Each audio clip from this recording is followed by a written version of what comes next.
Hi everyone, good evening. Welcome back to my channel. তা আমি সুলেখা আবারও চলে এসেছি একটা নতুন ব্লগ নিয়ে। আজকে বাড়িতেই আছি, বাড়িরই ব্লগ, কোথাও ট্যুর ব্লগ বা কোথাও ফুড ব্লগ কিছু না। তো বাড়িতেই আছি, আজকে বাড়িতে একটা ছোট্ট মতো ব্লগ তোমাদের সাথে শেয়ার করব। ব্লগটা হচ্ছে যে গুড ইভিনিং এই কারণেই বললাম, সকাল থেকে তো আমি শুরু করিনি, যেহেতু বিকেলে স্টার্ট করলাম, মানে একটু কিছু রান্না করব, সেই রান্নাগুলো তোমাদের সাথে শেয়ার করব, সেই জন্য এই টাইমে আমি শুরু করলাম বিকেল থেকে। তো দেখো কি কি রান্না করি, সাথে থাকো, দেখতে থাকো। আর সকাল থেকে উঠে থেকে ব্লগ করা আমার পক্ষে সম্ভব না, তাই আমি করতে পারি না। আর কোথাও গেলে সেই ব্লগগুলোই দিই, তো একটা দুটো ব্লগ দিয়ে তার ইউটিউব চ্যানেল চলে না, সেই কারণে আমি চেষ্টা করছি বাড়িতে কিছু কিছু ভালো মুহূর্ত, যেগুলো কিছু কিছু মানে স্পেশাল মুহূর্ত যেগুলো, সেগুলো তোমাদের সামনে তুলে ধরার চেষ্টা করব। সেই কারণে আজকে একটা ছোট্ট মতো ব্লগ নিয়ে চলে এসেছি।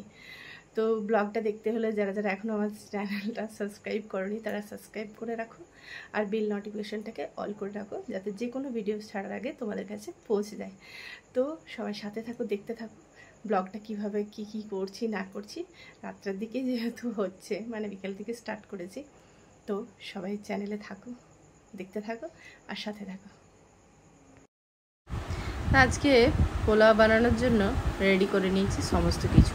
পোলাওয়ের যা যা জোগাড় লাগে তোমরা তো অবশ্যই জানো, তা আমি কীভাবে করলাম সেটাই তোমাদের সাথে শেয়ার করছি। এখানে কাজু, কিশমিশ, একটুখানি নারকেল নিয়েছি। নারকেল কুচো কুচো করে দিলেও কিন্তু খুব ভালো টেস্ট হয়। আর গরম মশলা, ওই লং, এলাচ, দারচিনি, তেজপাতা সমস্ত কিছু নিয়ে নিয়েছি। এবারে এক এক করে ভাজার পালা। সব কটা কিন্তু এক এক করে ভেজে নেবো অল্প অল্প করে। অনেকেই বাড়িতে পোলাও বানায়, আমার কিন্তু এটা তৃতীয়বার, মানে 3বার আমি এই নিয়ে বানাচ্ছি। আমি এর আগে কখনোই পোলাও বানাইনি। আর পোলাওয়ের চালটা ভালো করে ধুয়ে নিতে হবে, চালটাও বের করে রেখেছি। তো এখানে নারকেল কুচোগুলো ভেজে নিলাম। তো সমস্ত কিছু ভাজা আমার রেডি হয়ে গেছে এখানে। তারপরে এবারে চালটা কিন্তু আমার এমনি নর্মাল চাল ছিল, এটা কিন্তু গোবিন্দভোগ চাল ছিল না। তো ভালো করে ধুয়ে নিয়েছি, 4-5বার ভালো করে ধুয়ে পরিষ্কার করে তারপরে এর মধ্যে দিয়ে দিয়েছি বেশ খানিকটা রং, এটা কিন্তু ফুড কালার। তো ফুড কালার বেশ খানিকটা দিয়ে দিলাম যাতে পোলাওয়ের কালারটা আসে। এবারে কালারটা দিয়ে ভালো করে মাখিয়ে নিলাম। তাহলে দেখো পোলাওয়ের বাসন্তী কালারটা খুব সুন্দর করে চলে এসছে। তো যাই হোক, সুন্দর করে কালারটা দিয়ে আমি একটু ফ্যানের তলায় উল্টে পাল্টে চালটাকে শুকিয়ে নিই ভালো করে। একটা পেপারে ঢেলে দিলে খুব ভালো হয়, কিন্তু আমি পেপারে দিইনি। আমি এই গামলার মধ্যেই ফ্যানের তলায় 2-3বার উল্টে উল্টে শুকিয়ে নিলাম। জলটা বেশ শুকিয়ে এলো। আর এদিকে যে ভেজে রেখেছিলাম কাজু কিশমিশ, সে ভাজা তেলেই কিন্তু দিয়ে দিলাম। আমি কিন্তু ঘি ইউজ করিনি এখনও পর্যন্ত। ওই তেলে বেশ খানিকক্ষণ নেড়ে চেড়ে ভেজে নিতে হবে চালটা, মানে চালটা যাতে না বেশি ফুটে যায়। তো আমি নতুন, আমি কিভাবে বানিয়েছি সেটাই তোমরা একটু দেখো। আমি এর আগে অনেক দিন আগে আমি কিন্তু বানাইনি। এই 3বার মাত্র আমার বানানো হচ্ছে আমার জীবনে। এই 3বার আমি বানাচ্ছি পোলাও।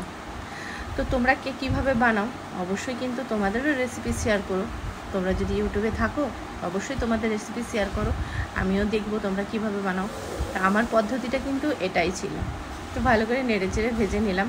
এরপরে ওই চালের মধ্যে কিন্তু ভাজা সমস্ত কিছু দিয়ে দিলাম। ওটার মধ্যে চালটাকে ভেজে সমস্ত কিছু কাজু কিশমিশ সব ভেজে ওটা রেখেছিলাম, সেগুলো সব কিছু এই চালের সাথে মিক্স করে দিলাম।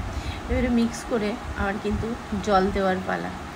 জল বেশ খানিকটা দিয়ে দেবো, তোমরা মাপ মতো দেবে জল, তোমাদের কতটা প্রয়োজন সেই অনুযায়ী দেবে। তো এখানে আমার 500 গ্রাম মতন চাল ছিল, আমি আগেই বলে দিলাম। তো সেই আন্দাজে যতটা পরিমাণ জল লাগবে সেই পরিমাণেই জল দেবো।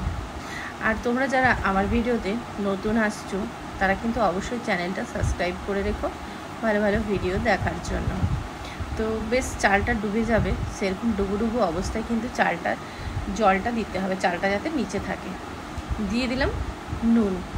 যতই পোলাও মিষ্টি হোক, কিন্তু সেই মিষ্টিটার সাথে একটা ব্যালেন্স করার জন্য নুনের প্রয়োজন হয়। তোমরা এটা ভালো করেই জানো যে নুনের একটু প্রয়োজন হয়, যে কোনো মিষ্টি জিনিসের সাথে একটুখানি নুন দিলে বেশ মিষ্টির ব্যালেন্সটা ভালো হয়। এদিকে দেখলে সুন্দর করে আমার কিন্তু পোলাও রেডি হয়ে গেছে। আমি কিন্তু ওটা আজরে নিয়েছি। আর এখানে কড়াইয়ে মশলা কষানো হচ্ছে কিসের জন্য, ডিম। আমি এর সাথে ভেবেছিলাম আলুর দম করব, কিন্তু হলো না। ডিমের কারি করেছিলাম বেশ মাখা মাখা করে। তো ডিমের কারি আর পোলাও করেছিলাম, তো বেশ ভালোই হয়েছিল খেতে। খাওয়া দাওয়া টেস্ট করে তারপরে তো আমি এটার উপরে ভিডিওটা দেখছি আর এটার উপরে ভয়েস দিচ্ছি, তো বেশ টেস্টি হয়েছিল। তোমরা অবশ্যই বাড়িতে ট্রাই করতে পারো। আর তার সাথে নিয়েছিলাম শসা। তো এই ছিল মেনু। কেমন লাগলো তোমাদের মেনুটা অবশ্যই জানাবে। আর তোমরা এরকম পোলাওয়ের সাথে কে কে ডিম কষা দিয়ে পোলাও খেয়েছো অবশ্যই কিন্তু জানিও। আর আমার হাতের কালারটা কিন্তু ওই যে ফুড কালারটা দিয়েছি, সেই কালারটা আমার হাতে লেগে আছে। আর রাত্রের ডিনার নিয়ে বসে গেছি। তো এই যে দারুণ টেস্টি হয়েছে, কিন্তু ডিমের কষাটা খুব ঝাল হয়েছে প্রচুর পরিমাণে। এটা এতই টেস্ট হয়েছে আপনারা বুঝতে পারবেন না, কিন্তু আমরা অবশ্যই জানছি কি যে কত টেস্ট হয়েছে। এখন ডিনার কমপ্লিট করি, এখন এখানে রাখছি, একটু পরে আবার কথা বলছি। তো হেই এভরিওয়ান, রান্না বান্না খাওয়া দাওয়া সমস্ত কিছু কমপ্লিট। তো আজকের মতো আমি ব্লগটা এখানেই শেষ করছি। তোমাদের কেমন লাগলো অবশ্যই কিন্তু কমেন্টে জানিও। আজকের মতো এখানেই বাই। সবাই খুব ভালো থেকো, সুস্থ থেকো। দেখা হবে নেক্সট কোনো একটা ভিডিওতে। আমার জীবনের গল্প এখনও অনেক বাকি, তো দেখতে থাকো একটা একটা করে ভিডিও। কেমন লাগে সেটা অবশ্যই জানাবে। তো আজকের মতো বাই, টাটা, শুভরাত্রি।